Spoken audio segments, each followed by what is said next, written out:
Good morning, first grade. This is our first video that we're doing, and I'm so excited to be able to do online schooling with you.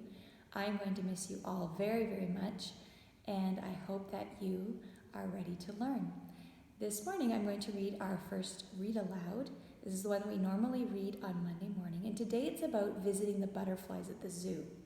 And so this will be exciting because we have been learning about butterflies and their cycle of life. And so listen carefully, listen for words that you don't know, and we will learn hopefully a little bit. Okay, it says visiting butterflies. Where can you see butterflies? Some people may see butterflies in fields and gardens. Others may see a butterfly in a park or a backyard. But did you know that many people go to zoos and museums to see hundreds of butterflies at a time? If you live in New York, you can see these gentle insects at the Bronx Zoo. First, you walk around an outdoor butterfly garden where you can learn about butterflies and how they grow. Giant sculptures of butterflies and caterpillars decorate the garden.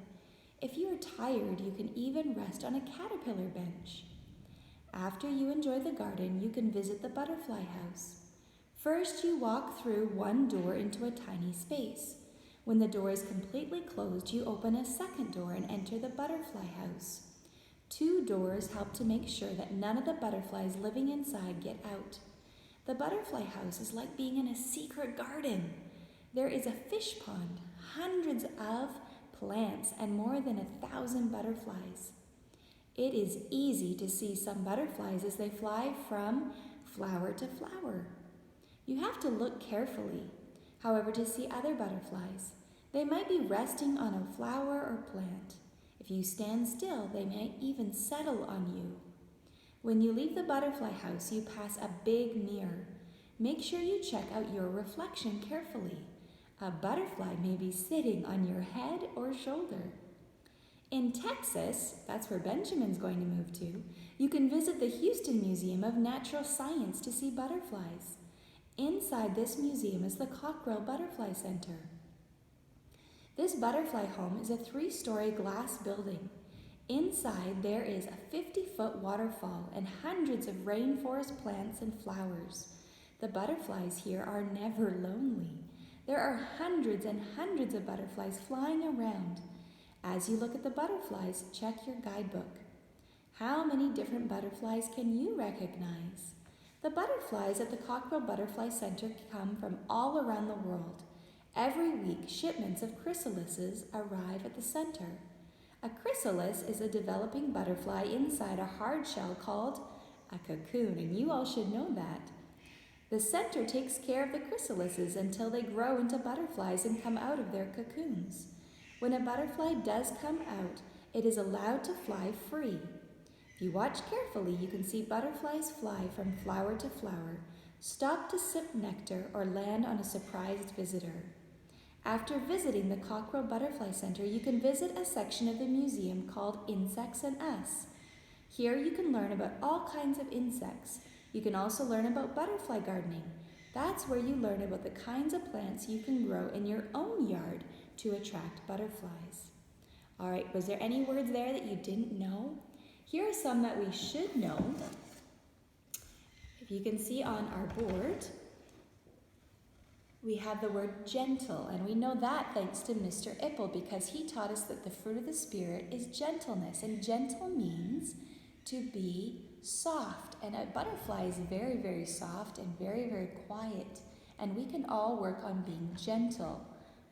Another word here was that when the door is completely closed, you open a second door, and completely just means something that is completely done. Okay, it's finished. And another word is settle. What does it mean to settle? Okay, settle means to come to rest. So if a butterfly were to land on your shoulder, he has settled on your shoulder.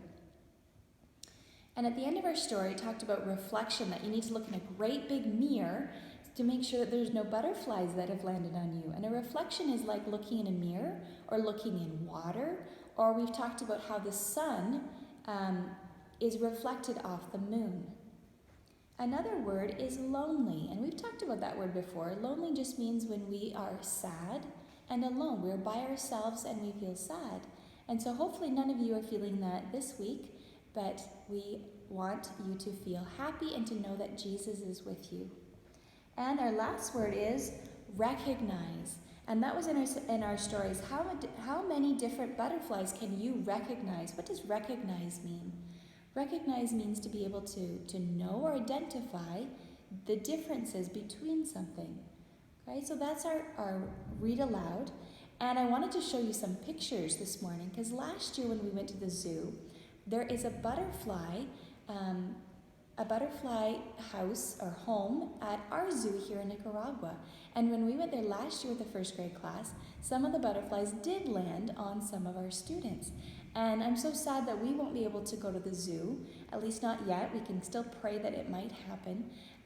But I wanted to show you these pictures, and I think you'll even recognize one or two of these kids. So I'm going to open up my computer, and I'm going to put it up here so my videographer can see the pictures. Does anyone see Benjamin in that picture? Yeah, Benjamin was there last year. Okay. And then here we have butterflies that are eating. Can anyone see what they are eating? Butterflies love fruit. So they are in a great big pan of papaya and melon and other fruits that they're eating. And here's Carlos, and a butterfly has landed on his shoulder, and he was so excited and a little bit scared at the same time. How would you feel if a butterfly landed on your shoulder? And there is a pretty butterfly. And here is one of Nicaragua's famous butterflies, and some of you did your science research project on it, the motho, blue butterfly, and they are beautiful. All right, so that is all that is all that we're going to do this morning for our read aloud. Make sure that you do your writing assignment and tell me what you think it would be like to visit butterflies at the zoo. All right, I'll see you in the next video. Bye.